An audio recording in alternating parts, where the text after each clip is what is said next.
ছোট মা, একটু জল খাও। তুমি সকাল থেকে রাত হয়ে গেল, তুমি কিচ্ছুটি খাওনি। এরকম করলে তোমার শরীর খারাপ হয়ে যাবে ছোট মা। না না না হয়নি। আমি যতক্ষণ না মেঘ ভানুর কোনো খবর পাচ্ছি, আমি মুখে জলটুকু তুলতে পারবো না। ঠাকুর, তুমি আমার মেঘ আর ভানুকে আমার কাছে ফিরিয়ে দাও। যতক্ষণ না তুমি ওদের কোনো খবর আমার কাছে পৌঁছচ্ছ, আমি এখান থেকে উঠবো না। আমি এখানেই নিজেকে শেষ করে দেবো। ঠাকুর নিষ্ঠুর, ঠাকুর নিষ্ঠুর হয়ে গেছে। এখানে এখানে বসে বসে তুমি আর কেঁদো না তো, অন্ধ হয়ে গেছে ঠাকুর। ঠাকুর অন্ধ হয়নি জয়া, এতদিন পর আমার দিকে মুখ তুলে তাকিয়েছেন। কিন্তু মেঘ আর ভানু কি সত্যি মরে গেল?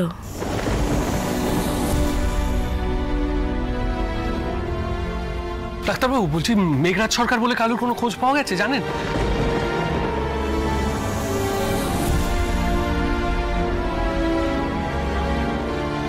হে ভগবান, এভাবে মৃতদেহের মধ্যে ছেলে আর ছেলের বউকে খোঁজা, এ তুমি কিসের পরীক্ষা নিচ্ছ ভগবান?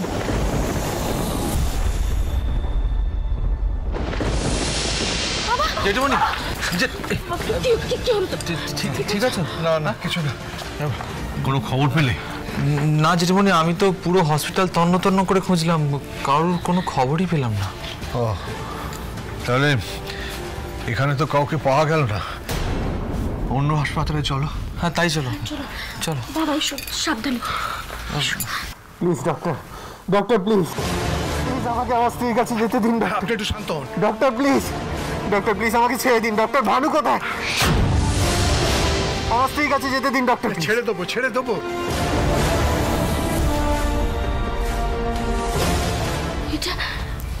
এটা মেঘের করা না? হ্যাঁ, আওয়াজটা ওই দিকের কেবিনটার থেকে আসছে না? চলো চলো চলো চলো। এরকম করবেন না প্লিজ, আমাকে একটু হেল্প করুন প্লিজ। ভানু কোথায়? ভানু কোথায়? আমার স্ত্রীর কাছে যেতে দিন প্লিজ।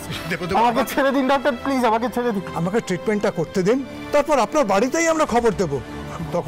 তখন আপনি নিজেই আপনার স্ত্রীকে খুঁজে নেবেন। ডক্টর ভানু কোথায়? ভানু কোথায় ডক্টর? আমাকে প্লিজ আমার স্ত্রীর কাছে যেতে দিন ডক্টর প্লিজ। আপনি একটু শান্ত হন, আপনি একটু শান্ত হন প্লিজ। ভানু কোথায় ডক্টর? জেঠুমনি, এই তো মেঘ, ঠিক আছে?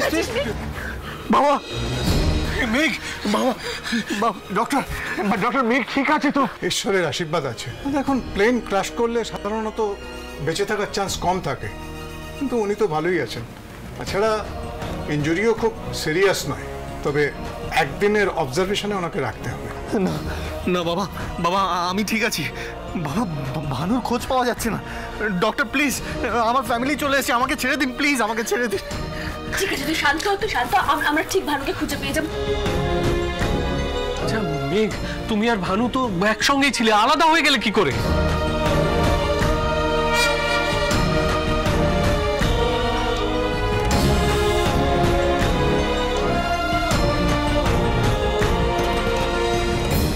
জানি না কেশবদা, কেশবদা অজ্ঞান হওয়ার আগের মুহূর্ত পর্যন্ত আমার সব মনে আছে।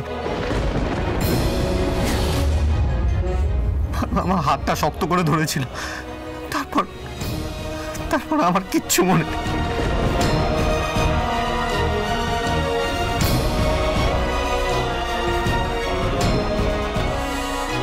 বাবা, বাবা প্লিজ, প্লিজ ডক্টরকে অনুরোধ করো না যাতে আমাকে রিলিজ করে দেয়। আমি এভাবে শুয়ে থাকতে পারবো না ভানুর খোঁজ না পেয়ে। বাবা প্লিজ। আমি কথা বলছি মেঘ, আমি কথা বলছি, কিন্তু তুমি একটু শান্ত হও প্লিজ, একটু শান্ত হও। মেঘ, তুমি এত উত্তেজিত হও না। তুমি দেখো, আমরা ভানুকে ঠিক খুঁজে পেয়ে যাব। হ্যাঁ ভাই, তুই চিন্তা করিস না, সব ঠিক হয়ে যাবে। তার আগে আমি বরং একবার বাড়িতে ফোন করি দিই, কারণ ওই জেঠিমনিরা কি করছে আমি আবার জানিয়ে দিই ওদের। জানিয়ে দিই। এসব কি হয়ে গেল বাবা? হ্যালো, হ্যাঁ বলছি মেঘকে আমরা খুঁজে পেয়েছি।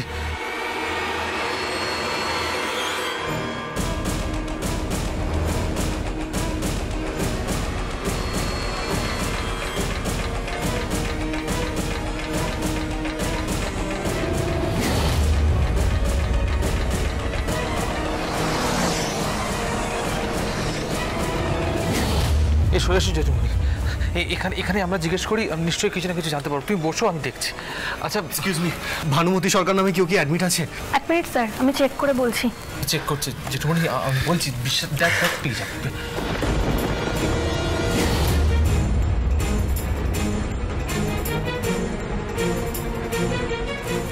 না স্যার, এই নামে আমাদের হসপিটালে কেউ অ্যাডমিট হয়নি। বলছি আমার মনে হয় কোনো একটা ভুল হচ্ছে, আপনি ক্রস চেক করে একবার দেখুন না, আপনি মিস করে যেতে পারেন তো, একবার দেখুন প্লিজ প্লিজ, একটু দেখুন না। স্যার আমি দেখেই বলছি, এই নামে আমাদের হসপিটালে কেউ অ্যাডমিট হয়নি। জেঠুমনি আমরা মানে মেঘ, মায়াকে সব কোথায়? ওদের খোঁজ নিয়েছো? না আমি আমি ওদেরকে ফোন করে দেখছি, তুমি এসো, আমি দেখছি, তুমি এসো। দেখুন, অনেকেই এখানে ভর্তি হয়েছে, কিন্তু ভানুমতি সরকার বলে কেউ ভর্তি হয়েছে আমি ঠিক এই মুহূর্তে তো মনে করতে পারছি না। আপনি একটু খোঁজ নিয়ে দেখুন। কে ফোন করলো? উৎপল বাবু ফোন করছেন। হ্যাঁ উৎপল বাবু বলুন, কোনো খবর পেলেন? ও না না, আমরাও তো এখানে কিছু খবর তেমন পাইনি। হুম হুম, ঠিক আছে ঠিক আছে ঠিক আছে। কি বললো? না ওনারাও কোনো খবর পাননি, উনি ফোন করেছিলেন, আমরা কিছু জানতে পেরেছি কিনা জানার জন্য। কি করবো আমরা এখন? আচ্ছা ম্যাডাম, একবার পুলিশ স্টেশনে গিয়ে খোঁজ নিলে হয় না? ঠিক আছে চলুন চলুন চলুন। ক্রিস্টিনাকে আমি কথা দিয়েছিলাম ভানুর দায়িত্ব পালন করব, কিন্তু সে দায়িত্ব তো আমি পালন করতে পারলাম না। আমি কি করে ওর কাছে মুখ দেখাবো বলো তো? দেখো এখন এসব কথা ভেবে তো কোনো লাভ নেই, তাই না? মানে আমাদের যেটা করণীয় আমরা তো সবটা করেছি, আমরা থানায় ইনফর্ম করে দিয়েছি, হসপিটালও জানিয়ে রেখেছি। এখানে এভাবে বসে থেকে কিন্তু কোনো লাভ নেই। আমি বলি কি আমরা বাড়ি ফিরে যাই। হ্যাঁ জেঠুমনি চলো। মেঘ আমার কথা শোন, বাড়ি চল, ওঠ। না না দাদা, আমি এখান থেকে কোথাও যাব না। তোমরা যাও, আমি যাব না। মেঘ মেঘ পাগলামি করো না। কেশবদা কেন বুঝতে চাইছো না? ভানুকে খুঁজে না পাওয়া পর্যন্ত আমি কোথাও যাব না। মেঘ একটু ভালো করে ভাবার চেষ্টা করো। দেখো অঙ্ক বলছে ভানুর বেঁচে থাকার সম্ভাবনাই কিন্তু বেশি। ভানুর দেহ তো এখনো আমরা খুঁজে পাইনি, আর কেন জানি না আমার মন বলছে বেঁচে আছে, ভানু বেঁচে আছে।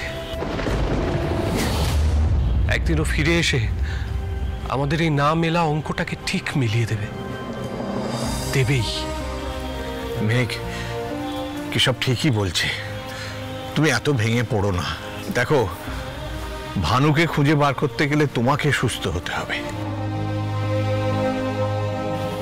বাড়ি চলো মেঘ, বাড়ি চলো। তুমি ফিরে এসো ভানু।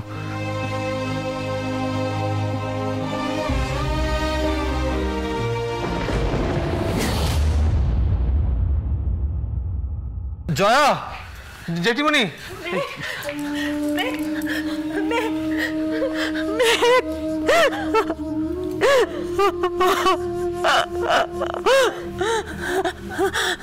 বাবা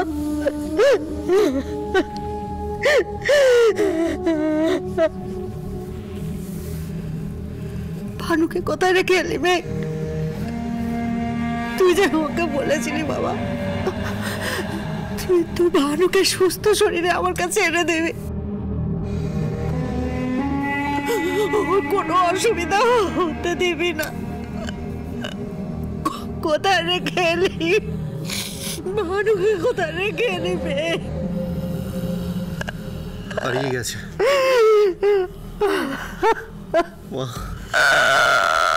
মা, ভানু হারিয়ে গেছে।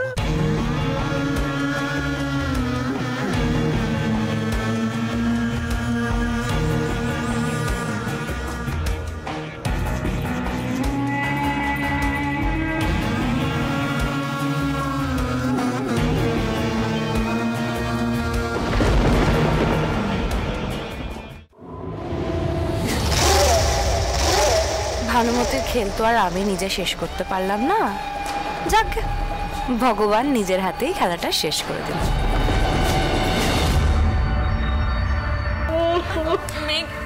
এদিকে এসো, এসো এসো এসো এসো, সাবধানে।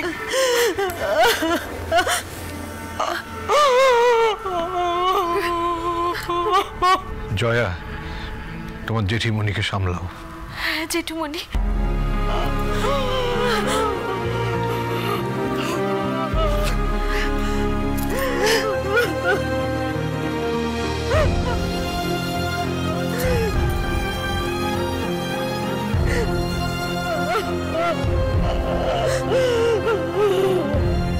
ছোটমা, তুমি এরকম করো না।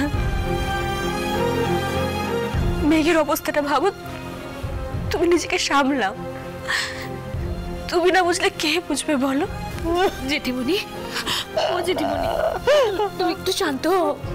দেখো, আমরা তো মেঘকে ফিরে পেয়েছি বলো। তুমি দেখো, তুমি দেখো আমরা ভানুকেও খুঁজে পাবো।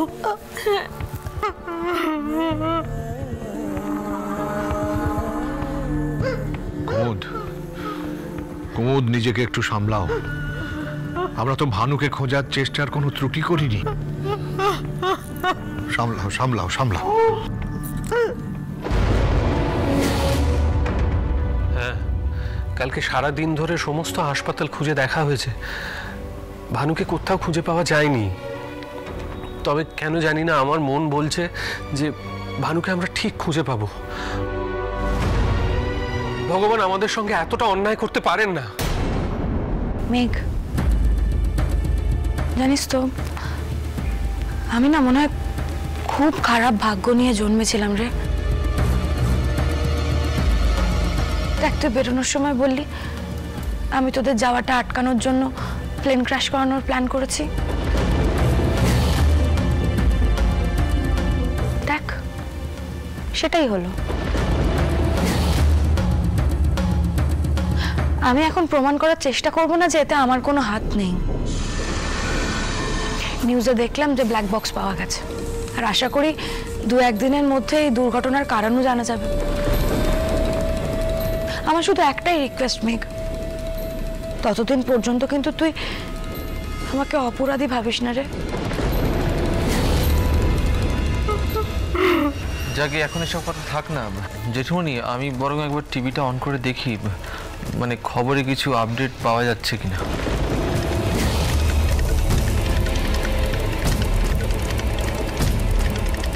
এখনো পর্যন্ত মালয়েশিয়ার বিমানের 156 জন যাত্রীর মধ্যে 149 জনের খোঁজ পাওয়া গিয়েছে, অর্থাৎ 7 জন এখনো নিখোঁজ। আর এই নিখোঁজ তালিকার মধ্যে রয়েছে ভানুমতি সরকারের নাম।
এত বড় একটা অ্যাক্সিডেন্ট আমাদের জীবনে ঘটে যাবে এ আমি স্বপ্নেও ভাবতে পারিনি।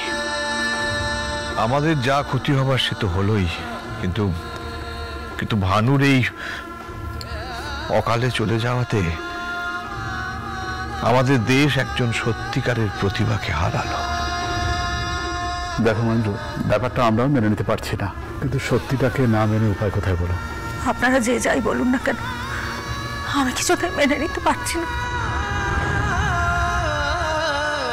আমি কিছুতেই ভাবতে পারছি না যে ভানু ভানু আমাদের কাছে নেই। আমার খালি মনে হচ্ছে কোথাও না কোথাও ভানু ঠিক আছে।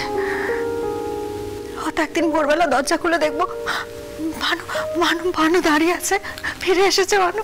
আসবে না মা,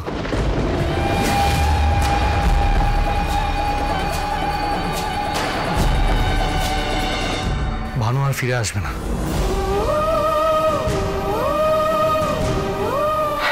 মা তোমার মনে আছে ভানু যাওয়ার আগে একবার বলেছিল পৌঁছেই ফোন করবি, আর রোজ আমাকে একটা ফোন করে ভানুর খবর দিবি, কেমন?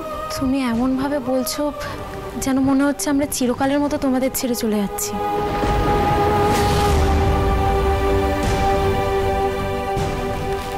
যে একবার চলে যায় সে আর জীবনে ফিরে আসে না।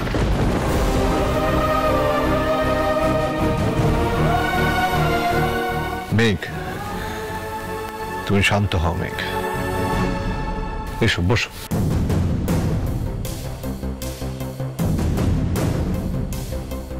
উনি তোমার সঙ্গে কিছু কথা বলতে চান। বলুন কি বলতে চান। দেখো মেঘ, কথাটা কতটা বলা ঠিক হবে আমি জানি না, তবে বলতে হবে আর কি। দেখো তোমাদের সঙ্গে তো একটা কোম্পানির এগ্রিমেন্ট হয়েছিল শোটা নিয়ে, মালয়েশিয়া যাওয়ার পথেই এই অ্যাক্সিডেন্টটা হয়। আপাতত তাই শোটা ক্যান্সেল করা হয়েছে, কিন্তু একেবারেই ক্যান্সেল করা যাবে না, শোটা করতে হবে যে কোনো সময় হোক। তাই বলছিলাম যে তোমার সময় অনুযায়ী তুমি একটা ডেট দাও না, যদি পরবর্তী। কি বললেন? Show, magic show? প্লেনে ওঠার সাথে সাথেই তো আমি আমার জীবনের সব থেকে বড় ম্যাজিক শো দেখিয়ে দিয়েছি। ভানুকে ভ্যানিশ করে। বিশ্বাস করুন, আমি আমার জীবনে এরকম ম্যাজিক কখনো দেখাইনি। মেঘ, কি আজে বাজে কথা বলছিস বলতো? শোন, আমার কথাটা শোন, এসব কথা এখন থাক। তুই বরং ঠান্ডা মাথায় ওনার কথাটা শোন, উনি কি বলছেন। আপনি বলুন না। দাদা, আমি যা বলছি ঠান্ডা মাথায় বলছি।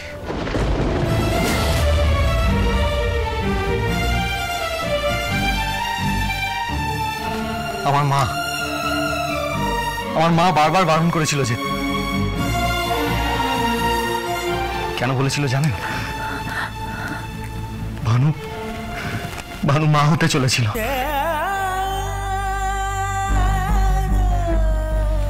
কিন্তু শুনিনি মায়ের কথা। ওয়ার্ল্ড চ্যাম্পিয়ন ম্যাজিশিয়ান, সেই নেশায় বুঁদ, খেতাবের চরম শীর্ষে পৌঁছানো একটা মানুষের জীবনের সবকিছু নিমেষে শেষ হয়ে যেতে পারে, তার চলন্ত উদাহরণ আমি। মেঘ, তুমি কেন এভাবে ভাবছো বলো তো? আচ্ছা, এর মধ্যে তো তোমার কোনো হাত নেই। আমার হাত আছে, আমার হাত আছে। আমি যদি তখন আমার মায়ের কথা শুনতাম, যদি না যেতাম, তাহলে হয়তো ভানু আজ আমাদের সঙ্গে এখানেই থাকতো। 1 বছর পর হয়তো আমি আমার সন্তানের মুখ দেখতে পেতাম।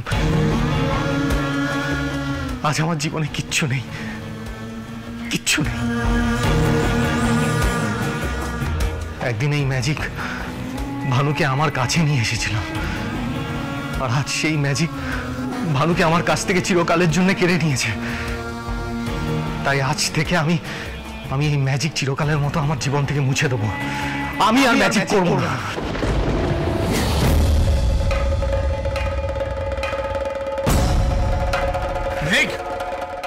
এসব কি বলছো তুমি? কি বলছো? যা বলছো ভেবে বলছো? হ্যাঁ বাবা, আমি যা বলছি ভেবে বলছি। বাবা, আমি সিদ্ধান্ত নিয়ে নিয়েছি। নাকি এতে আমাদের তো আর্থিক ক্ষতি হবে অনেকটা। আপনাদের ক্ষতিপূরণ আমি দিয়ে দেবো, কিন্তু আমার ক্ষতিপূরণ আপনারা সারা জীবনেও দিতে পারবেন কি?